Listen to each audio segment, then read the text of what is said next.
um, with my talk entitled That We Have Never Been, on telling the GDR differently. And I would like to introduce you to three different approaches towards the art of the GDR. And I would like to start with a show which I curated in 2019 in Berlin, actually, with the same title, That We Have Never Been. And since I'm also born and socialized in the East, but professionalized in the West, I, at that time, which was the 30th anniversary of the downfall of the Berlin Wall, was wondering what my generation, born in the 70s and 80s in the GDR, would do in their art, whether they deal with the GDR as a topic or an artistic sujet, or whether they would deny to do so, and if they would deal and engage with these thematics around the GDR and the consequences of the transformation processes, how they would do this. And I would like to start my talk with a short extract of the film Some Engels by Sven Jone, who was one of the artists of this show. And I just start and would like to comment afterwards. This will take approximately 4 minutes now.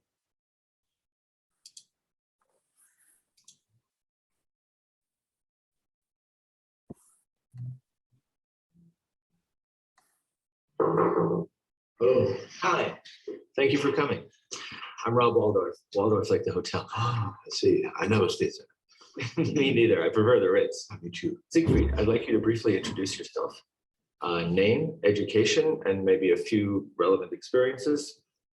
Turn on the camera, and X marks the spot. My name is Siegfried Ulrich. I come from Berlin. I have studied in Rostock. I'm 62 years old, sorry. I had various theater engagements till 1989, only in the East, of course. After the change, after the change, I had also jobs in the West, many TV stuff, but only daytime programs, lots of money. Boring. Me playing English now would be very. Well, I see we both made entertainment for the stay-at-home reserve army of labor. Let's see if we can change it. Let's read parts 1, 2, and 9. Okay, go.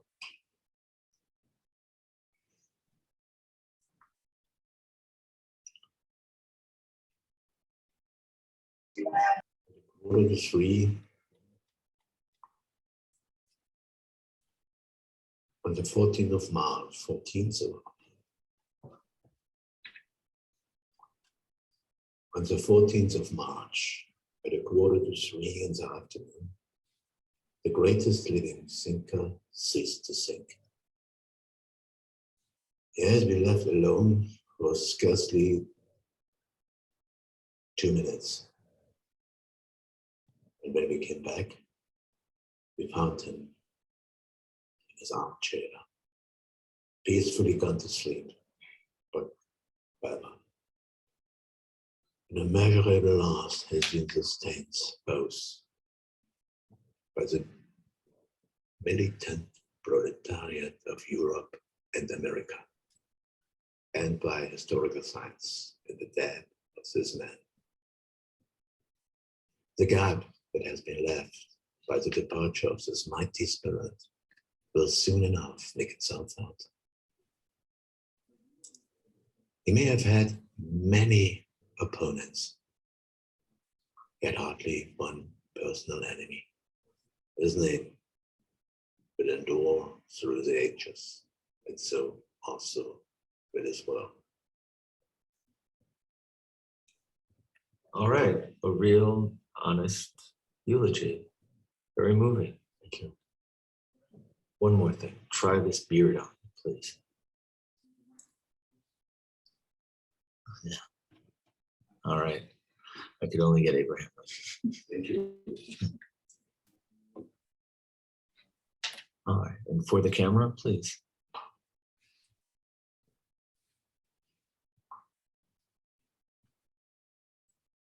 Uh-huh. Oh, one more thing, please. Show your hands. And the back. Okay, and turn around once and slowly, please.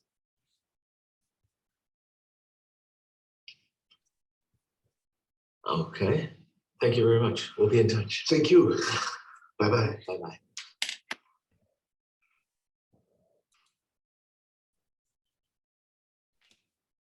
So I will stop here. This film by Sven Jone, Some Angels or Engels, with a reference to angels, but also to Friedrich Engels, is showing a casting office where different actors from East and West are coming to speak the funeral speech of Friedrich Engels at Karl Marx's funeral. And this video, which I was showing in my show, is a one-canal video installation, actually. And it is pretty much multi-layered in terms of reanimating, re-evoking the communist idea with the two master brains and philosophers and protagonists of the communist idea, Friedrich Engels and Karl Marx, but at the same time it's also kind of depicting the death of Karl Marx as one of the most important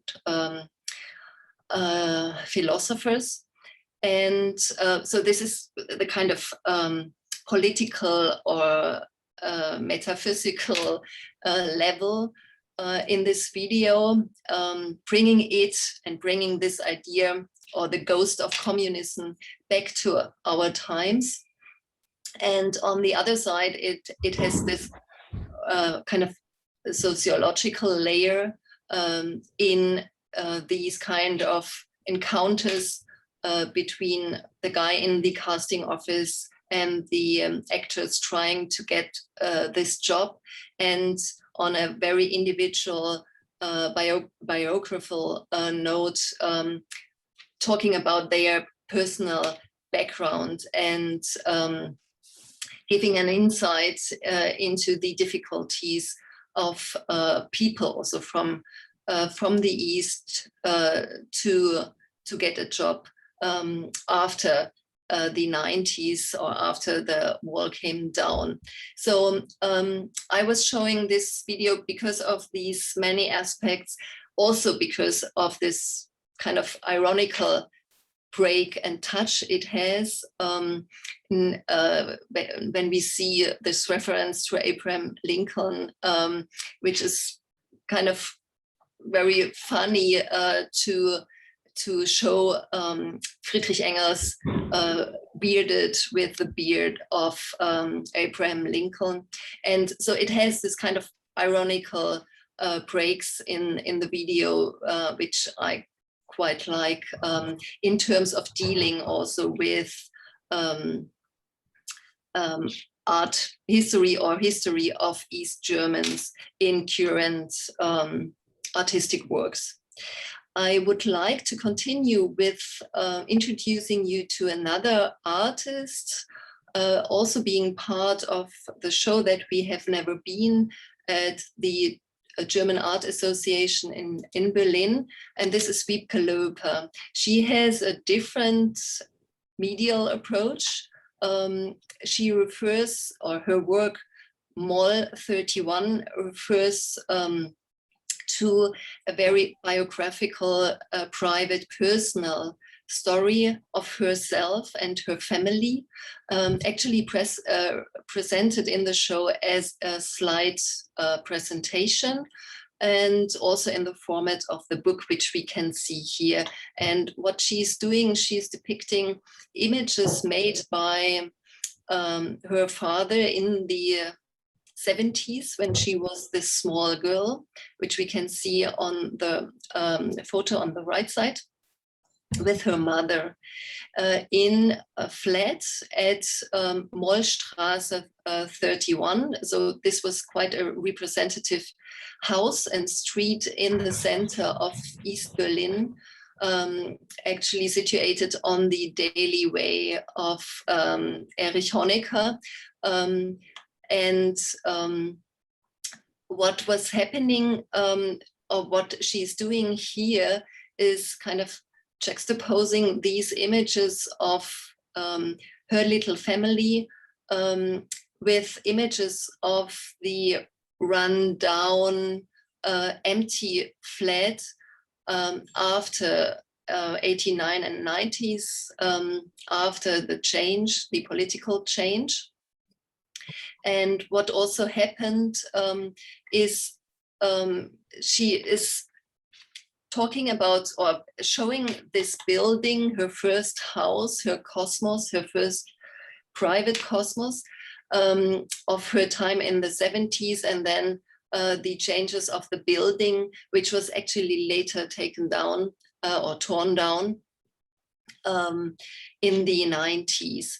And at the same time, she also is telling about the death of her mother, which is happening at the same time the building is torn down.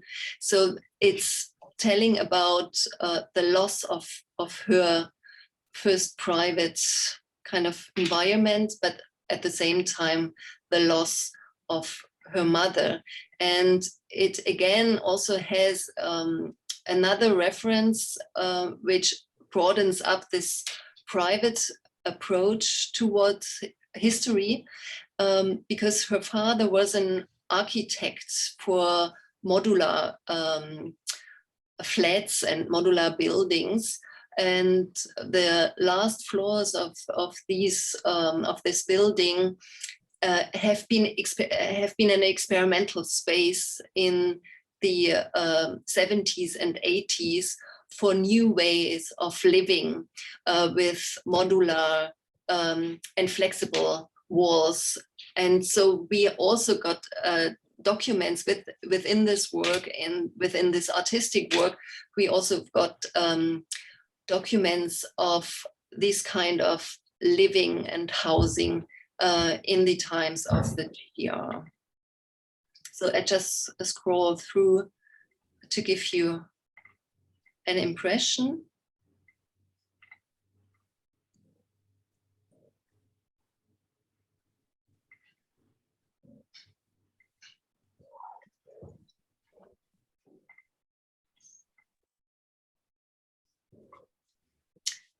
And go on to another women artist, Margret Hoppe. She is a photographer, and I invited her to the show with her series Die verschwundenen Bilder, the lost or vanished images. And she tells with this series of photographies the story of the loss and iconoclasm of images, of paintings, of wall paintings that have been committed by the state during the GDR times in a public building and in institutions, and that have been destroyed. And she is actually following the traces of these images.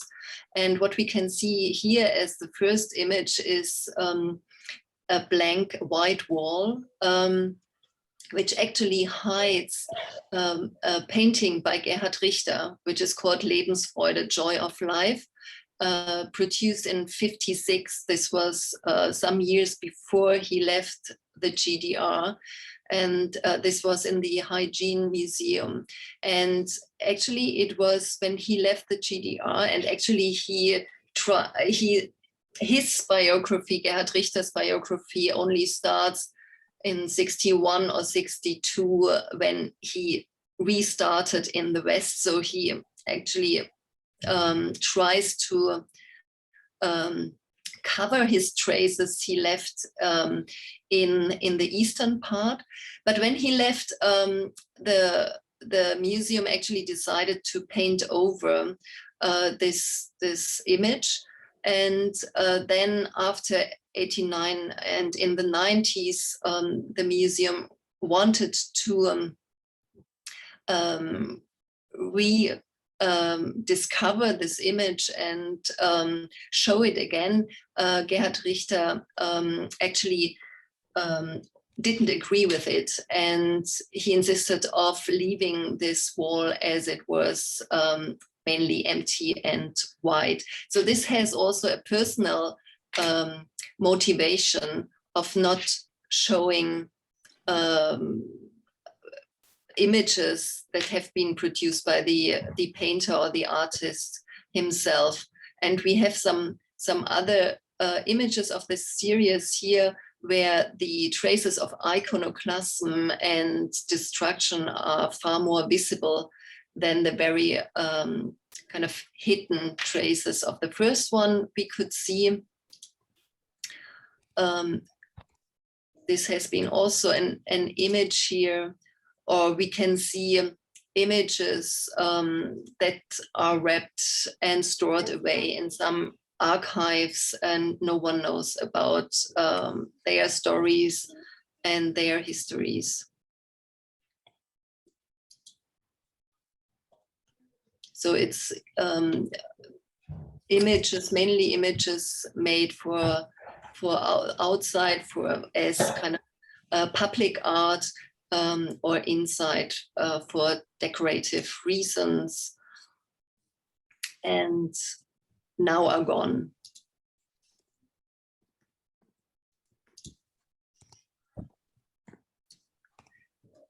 And fourth, I will leave it with this and just come to another work by Mario Pfeiffer, who also was part of the show. And I asked him to show his work on fear and education, disenchantment and justice, protest and disunion in Saxony. And he was very much engaged and following the radical movements in the eastern part of Germany, the right-wing movement, and a lot of happenings, actions, appearance of also called Pegida, which is also a right-wing organization in Germany. And he asked several people, civil rights activists or mayors of cities, in order to talk about their civil rights activism against these movements and against these developments. And so this brings the history of certain developments in the East, the tabuization of right-wing existence and neo-fascism in the GDR, to transfer first it to the our time, and gives these people enough space to reflect, to talk about their action, to talk about their visions, and to talk about their critical approaches and perception of these political developments. And so this has a completely different aesthetic to the very fast living way of communication nowadays or today, with Twitter just stating something and just leaving it without any dialogue or without any way of analyzing and getting deeper into the topic itself. So all these works that have been shown, there have been more. This shows you only some examples of the show that we have never been. Presented works by artists of this generation born in the 70s and 80s, who all approached the GDR as an artistic sujet without nostalgia, without ideological kitsch, or even without idealization, but with humor, as I said, with the first one, and highly professional, to activate and reactivate our cultural memory, and also to reactivate the emancipational potential also of the past and transfer it into the present. I leaving this show now and would like to go to a second approach. I mentioned also, or you already mentioned, Sven, I published a book in 2019, which is called The Law of the Scene, Gender Critique, Performance Art, and the Second Public Sphere in the Late GDR, which actually is a summary of all my curatorial work and work as a scholar, where I was analyzing the structural discriminations and marginalizations of women artists already in the GDR and after. Because what happened was, I've got this invitation by Bojana Pejic, a Serbian curator, who was invited to curate Gender Check, a huge comprehensive show, Gender Check, Femininity and Masculinity in the Art of Eastern Europe at MUMOG in Vienna in 2009. And she asked 24 researchers of the former 24 communist countries to conduct their research of their own countries. And she actually asked me to conduct this research for the art in the GDR under this focus of depicting gender relations in the art of the GDR, and in a critical, affirmative, or whatever way. And during my research, I realized the enormous gaps and lacks of especially women artists from the GDR in representative shows at large museums and art collections or the art market. And I was wondering where they are and what happened to them, because they have been active in the 80s in the GDR, especially the ones born in the 50s and 60s, and for some reason seem to have disappeared over the 90s. And so I started parallel to this show, a show which was called And Now Artists, Women Artists from the GDR, which I curated together with Beatrice Stammer and Bettina Knaup, the same year, 2009, which actually took a closer look to artworks by women artists from the 70s and 80s, but also creating a bridge into the present time and showing contemporary works by them, because they are still producing also nowadays. And what we have been especially interested in when we were looking at their work was that they firstly have been all producing also interdisciplinary in different media at that time in the GDR. Some of them had a kind of professional ban. They couldn't continuing in painting and showing their works, but they had to discover new media in order to be able to express themselves and to show them in the second public sphere. So they started to play in bands, to shot Super 8 films, to make photos, or to publish in Samizdat publishing houses, which are independent publishing houses. And so, or especially a special interest laid also on performance art and action art. So we were interested in these categories and formats and medias they were producing in, also until today.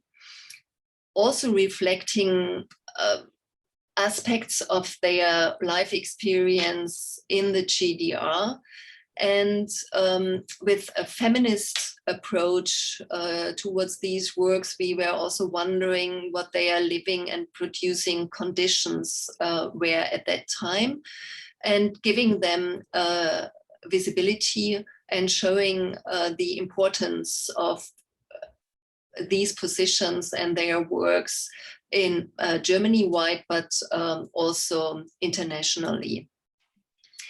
And with, for instance, these two shows and extensive research and talks and with these artists and other shows, I came up with this book in 2019 to again analyze the gender relations in the GDR from a more social point of view, a sociological point of view, then looking at the artistic scenes of the second public sphere, and then coming up with some case studies, especially in performance art, to show what kind of critical approach they took towards gender relations in the GDR, but also to prove that they are part of an international movement of performance art or action art in the GDR, but also later on. And coming to the last show I was curating with colleagues, international Eastern European colleagues, in 2008, also again in 2018, sorry. No, se potessi portarti via non ce l'avrei, figurati. Please mute yourself. No problem. This was entitled Left Performance Histories, with this double, and recollecting artistic practices in Eastern Europe, with this double meaning of left, left out performance histories, due to Western European American coined perspective on performance art, and which we kind of tried to deconstruct, or not to add, but to show that there have been many performance artists in Eastern Europe. And also left means one of the three main focuses we had in this show, which was firstly gender, again showing gender relations, feminist positions, gender fluidity, or queer works. At the same time, we had another focus which was called left critique, meaning not only opposing the repressions of the state, which was the main focus, of course, of the second, of the artistic scenes of the second public sphere, but also taking up this idea of communism and questioning what has been fulfilled in the daily socialist reality and what can be introduced in this daily life. We had, for instance, an artist group from Leipzig, which has been founded beginning of the 80s, which has actually trained in creativity trainings people from state-owned institutions in order to create a different approach towards their work, to express what their critique or affirmation of what they are doing there with different artistic media. And this was a highly progressive, actually, a practice which is done currently in every company and every institution as creativity training and workshops and so on. So they did this also already in the 80s, but it was stopped immediately, these actions by this group, by the state, because it was too unconventional and too risky for the state. I will just go through some installation shots to again give you brief insight and impression of the show itself. Oops. We had a lot of fashion also because we also wanted to show a joyful moment, because the East always is kind of anticipated as gray and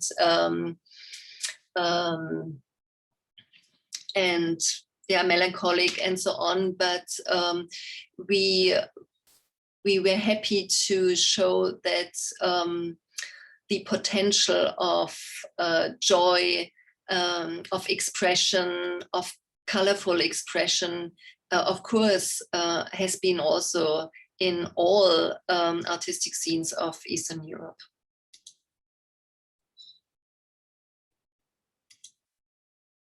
So these are some impressions of the Sanja Ivekovic and Balin Sombati here,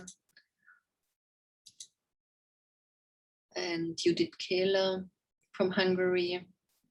She's marrying herself here. Or Vlasta Delima with her intervention in the window or shop window with Right to an Orgasm at over 60. Katalin Ladik. And we also had a third major focus on archives. Just to add this, also gender, left critique, and archives, because on our trips to Eastern European capitals like Budapest or Prague or Belgrade, we visited a lot of archives, and we realized that most of the archives are conducted by women, and mainly the former partners of the artists of their estate they are taking care of.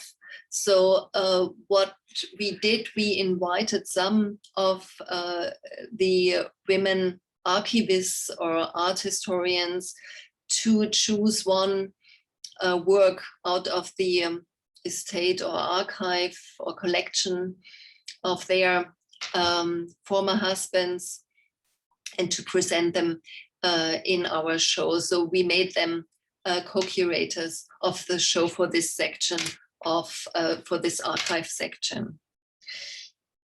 So yeah, I think that's almost it. And just to sum up, for my work as curator, as scholar, but also now as the president of the Art Academy in Berlin-Weißensee, it's always important to question certain prevailing narratives, and always to ask who is speaking from which perspective to whom, and why with what motivation. So what is also the targeting group who is going to be approached by the narratives also of the GDR or East Germany, Eastern Europe, and artistic practices from there. And in my nowadays privileged position as president of an art academy, I'm also, I feel very much responsible, of course, to look at marginalized positions, to analyze structural power positions, or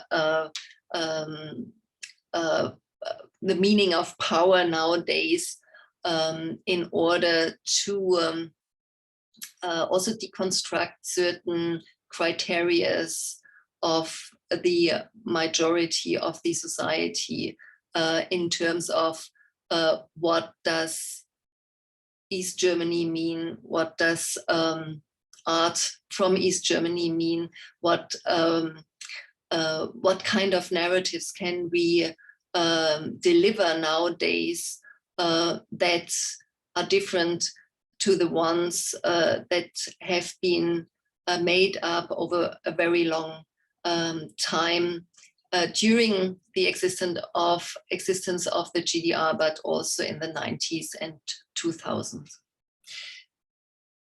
Thank you. I think I stop here.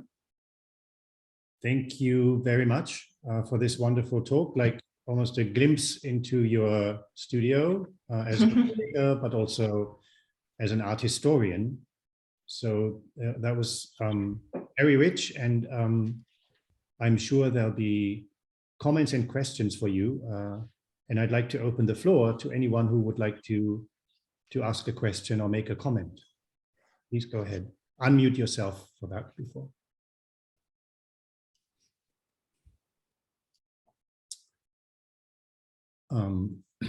Or if there is no one yet, if people are still thinking about the questions they want to ask, then I'm going to ask one.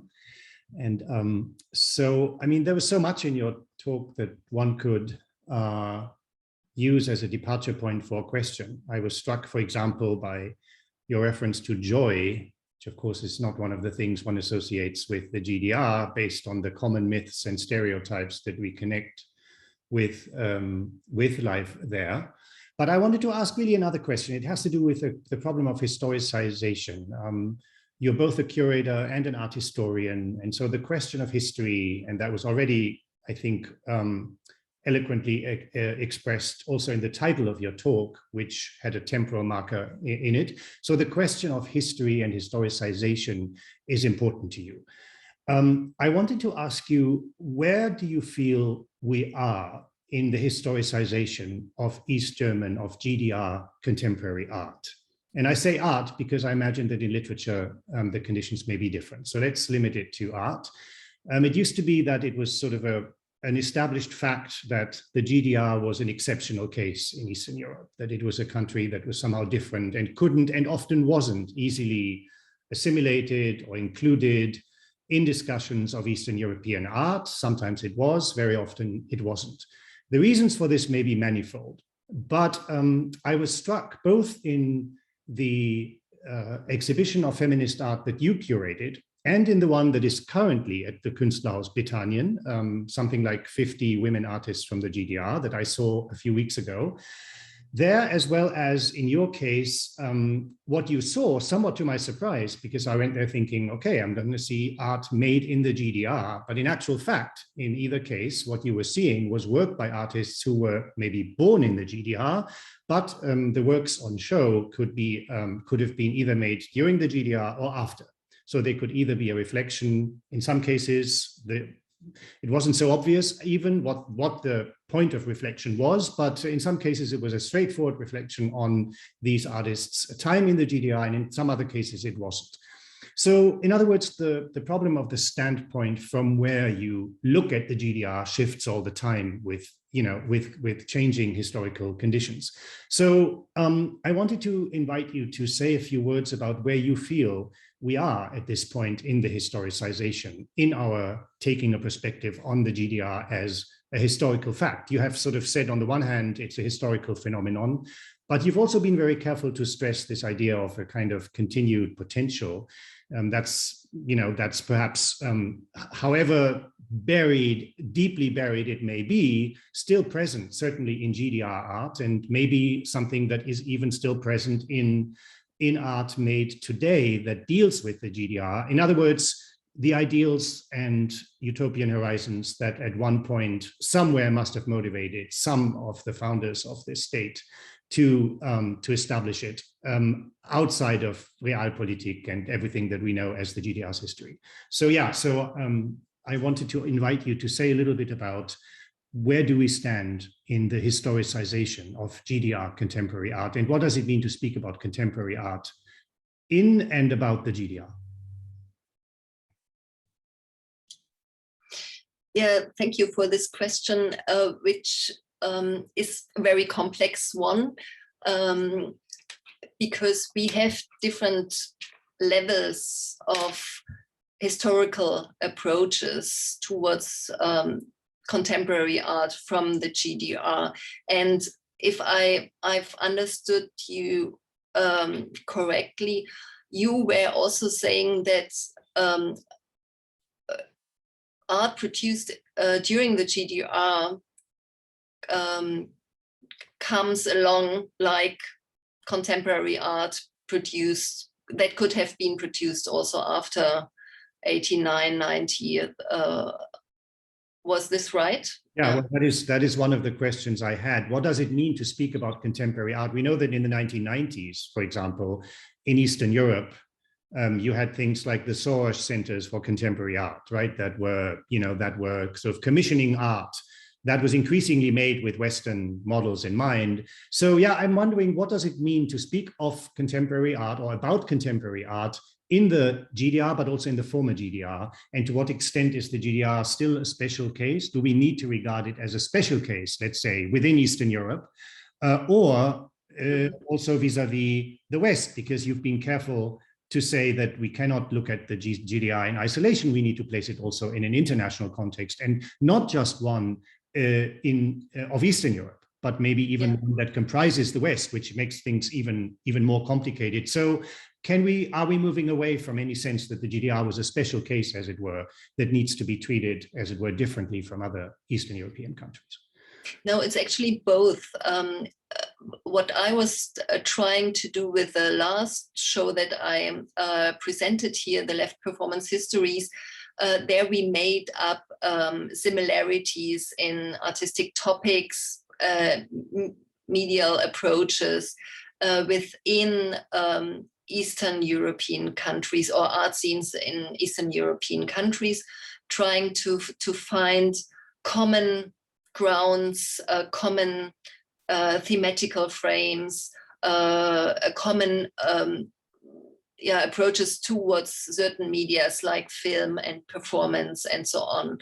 But at the same time, the GDR had this very special status as the satellite of the of Russia, and it was kind of the buffer zone between the Eastern and Western bloc.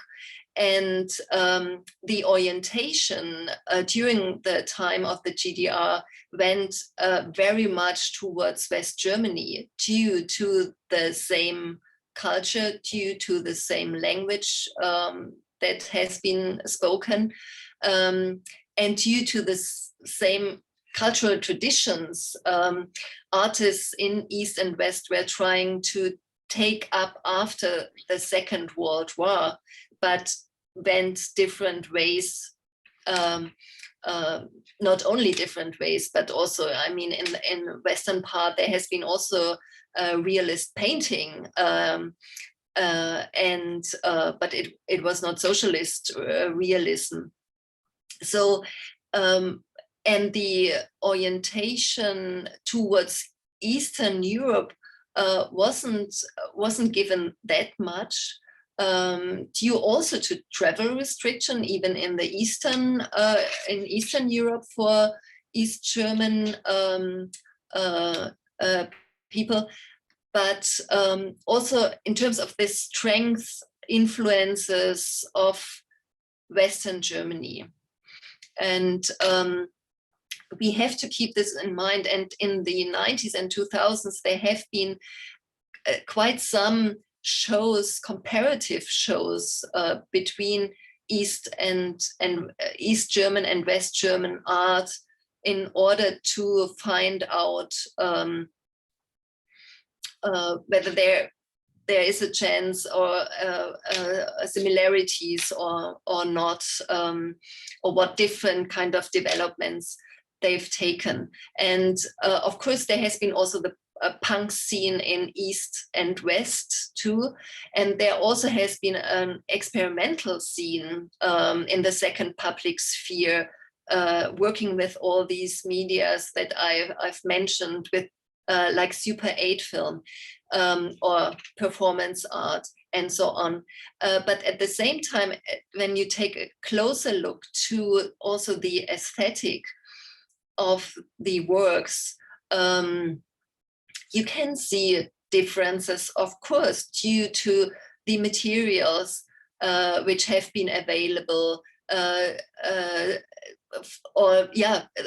especially the material which wasn't available or which was available. And when we look at the Super 8 cameras, there has been only one camera available from Russia. It was only one product artists could use and filmmakers. And after a while, it was stopping. It had a certain mechanism. So all the films that have been produced have these cuts after a certain period of time, which is different to film productions of the Western part, for instance. And of course, the technical standards, material standards, made something different out of the artistic works. And this is sometimes very obvious and sometimes more hidden. So for me, I also ask this question with, does it make sense to use sociological brackets for curatorial work? And I'm very ambivalent myself about this. I find it important, in order to deliver historical context, to look closer to the production conditions under which the works have been produced, and also the aesthetics, the formal aesthetic criteria they are coming up with. And at the same time, I'm passionate about making art from the GDR, or artists, East German artists or Eastern European artists and positions more visible, and eliminate or trying to eliminate also this kind of differences, in terms of saying, well, they are also important and absolutely relevant positions in an international contemporary art context. So it's both sides I'm trying to follow, and to show the special circumstances, the special materials, also the special situation of women artists, for instance, in the GDR, which has been completely different to the ones in the western part of Germany at that time. And that also makes something with your self-consciousness and your self-image as women artists, for instance. And at the same time, I'm very I'm critical about addition and adding something to the art historical context, but I rather would like to analyze and critically deconstruct the art historical context, especially from a feminist perspective, and just opening it up and show other positions that have been not part of this canonical art historiography, and at the same time questioning all these kind of power structures that are inherent in this canonization. I'm not sure whether this answers your question. Yeah, absolutely did. Thank you so much. Are there any other comments or questions? Yeah, maybe I would like to add something. First of all, I wanted to thank you, Angelika, for this presentation, also because I could, in a way, hear both voices of the scholar and the curator, also committed to promote contemporary art. And it's also interesting to see how many exhibitions have been done in the last 3 decades, also, not just the ones you showed, but also I was thinking about many other ones that were exhibited in Berlin. Yeah, so and in the last 3 decades, it's always in a way changing the context, of course, or the comparison, as you said, is always important. Yeah, to see also the possible connections, the German connections, for example, which made East Germany such a peculiar case, I think, but also with other parts of Eastern Europe, for example. And I think also that at least in the scholar level, there are quite many researches now, in a way, focusing on the outer connections of East German artists, also with other parts of the world, right? Of the global, in a way, scenario. And yes, I was also very struck by the idea, as you mentioned, that Richter, when he moved to West Germany, had to cancel, yeah, in a way, his previous past. And I was also thinking about all the many representative occasions that United Germany had in the last 3 decades. For example, I'm thinking about a famous pavilion by Hans Hacke at the Venice Biennale in 1993, for example, yeah, Groundless, where he was supposed to represent unified Germany, but then he was mostly talking, well, about Nazi Germany, but also with then many references to West Germany, also because the pavilion of Germany was actually de facto only the pavilion of a half of Germany. So I don't think I have a question actually, but yeah, it's really like I was, really appreciating, your commitment in trying to include all the possible stories. And also I think you were talking about roles that in a way East German artists had to play as a perpetrators of victims, yeah, which is again a very canonized, as you said, narration that in a way needs to be overcome by also in the artistic practice. You showed, for example, the work by the photographer also showing in a way her past or her daily life, also showing that that artists are also humans in a way. They have their past. They can work on it without this ideological framework. So it's also, I think, very important to show this daily life, this part of our life, which in a way goes beyond any ideological or art historical construction. So thank you very much for doing this. Thank you for commenting on it. And it's really also this difference of presenting the GDR as a topic and of very also offensive and directly addressing these topics, which is also mainly done by a younger generation, the one socialized in the East but professionalized in the West, because they also have this more distance, and also a broader chance to approach these also highly emotional topics differently, because they didn't live such a long time in the GDR, and they started their career in the reunited Germany. So and they couldn't so easily be identified as East Germans as well. So they had different starting conditions, this generation, than the one who actually, or which actually produced already and had been active as artists during the time of the GDR, and then had to restart completely new in a completely different society under heavy conditions. And therefore, for some of them, they didn't enjoy to be identified also through shows under this label of East Germans or GDR and so on. So there is this also, of course, negative aspect towards this labeling as well. I'm also trying to be careful, but at the same time, we have to know what we are showing and what we are talking about.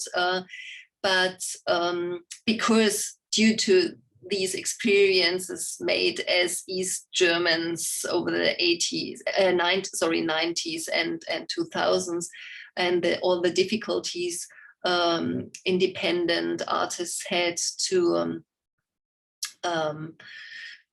continue their work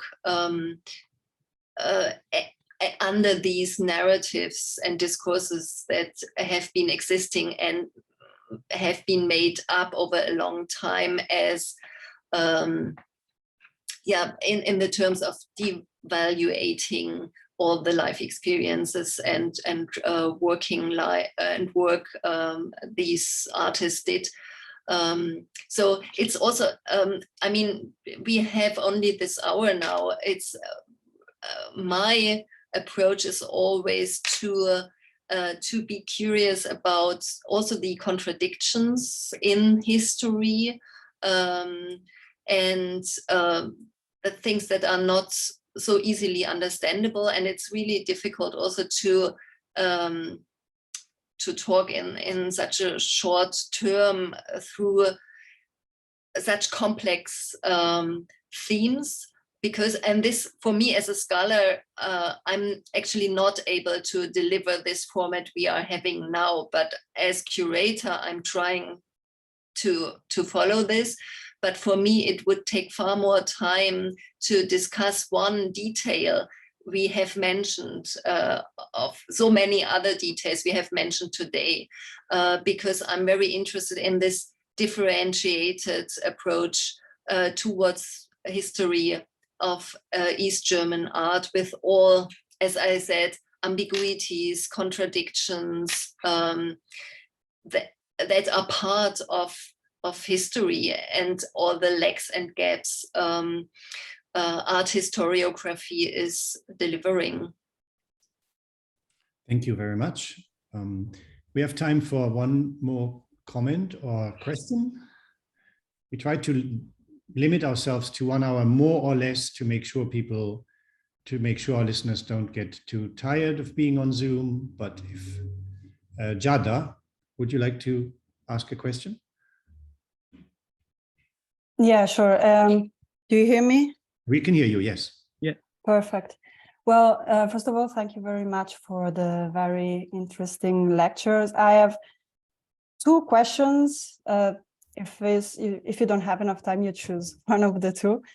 One is led by sheer curiosity. You were mentioning, of course, you were talking about female figures in the artistic context in the GDR, and you were mentioning how they were very often, if I understood correctly, active within different fields, our artistic fields. And you were mentioning also sound and music. So I was just curious to know a bit more on which role had sound or music in these activities, and how it was unfolding, maybe through one examples or a general outlook.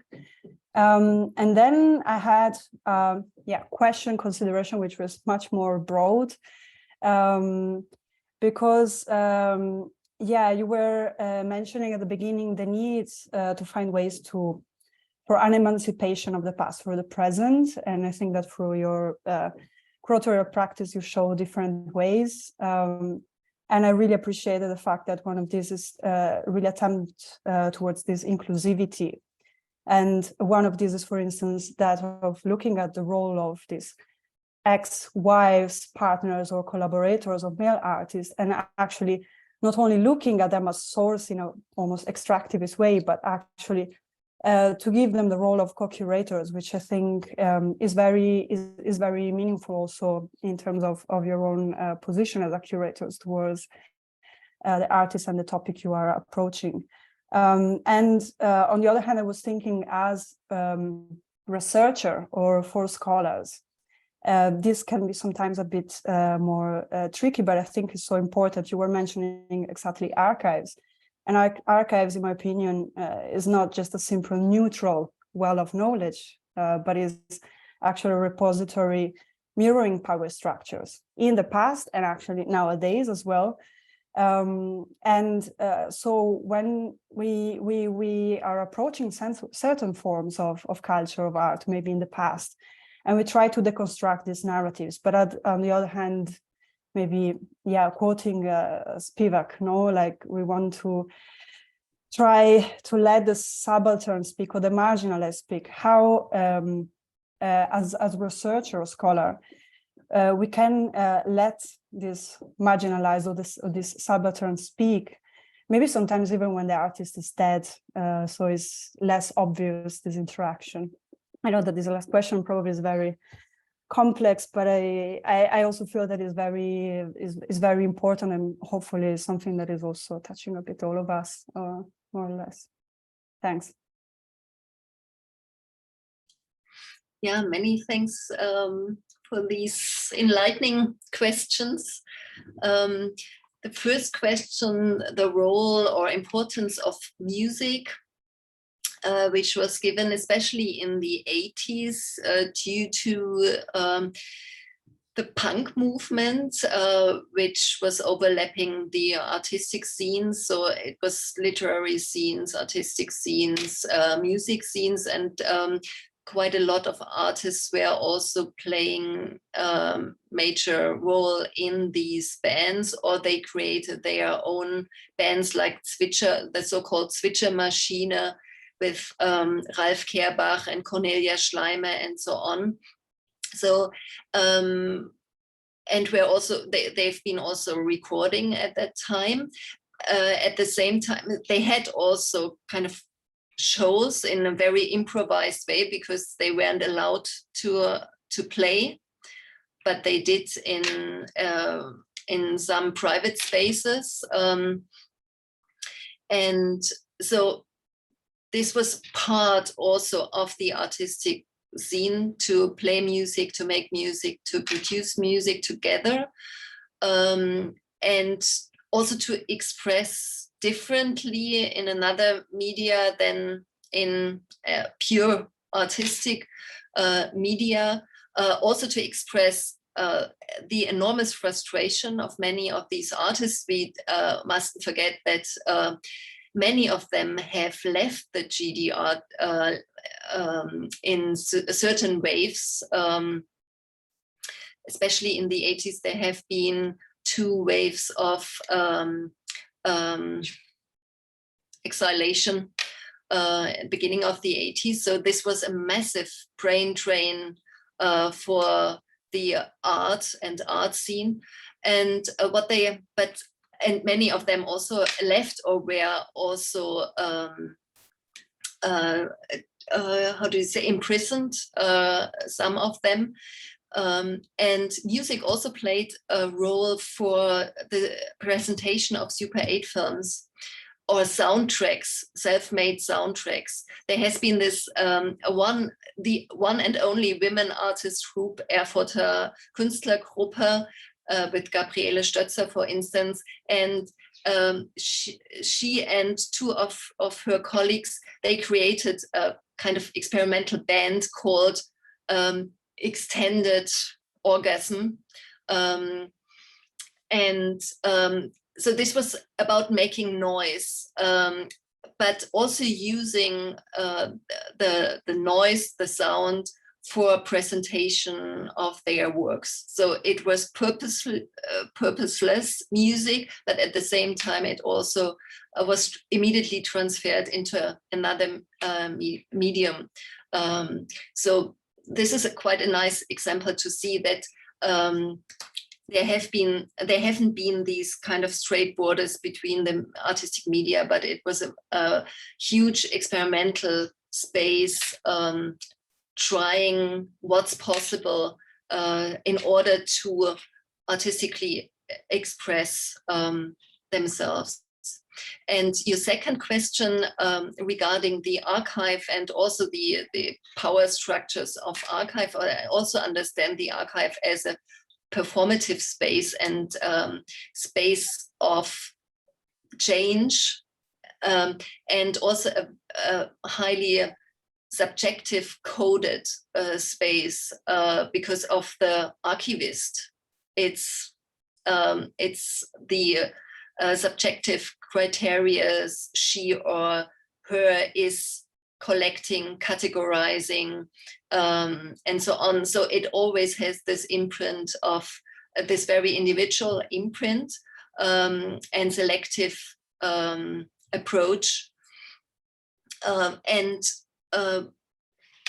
I think, yeah, it's how to show or how to keep this awareness of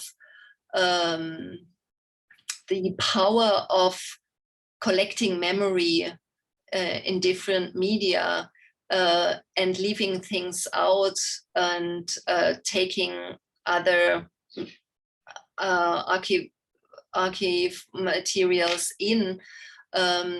This is, I think this is the same as writing art history. So what's worth to be kept, what's worth to be talked about, to be presented. And I think we have to approach archives, as you say, as also a possible power structure, but also always, and this is what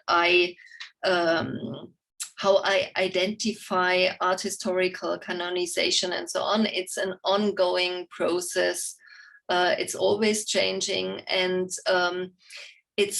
we always have to ask these questions: who is speaking, who is showing from what perspective, with what purpose, with what motivation, and why, and for whom. And as long as we think these questions and these contexts within our work or approaching archives and doing research in archives, this gives us the chance to see also marginalized positions and to better understand also the construction or the construct of an archive. Thank you, Angelika. Thank you very much. I think we must end it here, or otherwise it will exceed the limits that we set for ourselves. But I'd like to really thank you for visiting the Graduate Center for Literary Research at the University of California in Santa Barbara. It was a real pleasure to have you. And I'm wondering, this is not a must, but if you would be willing to maybe put your email into the chat, then perhaps people who have questions or comments that they weren't able to make or ask could write to you.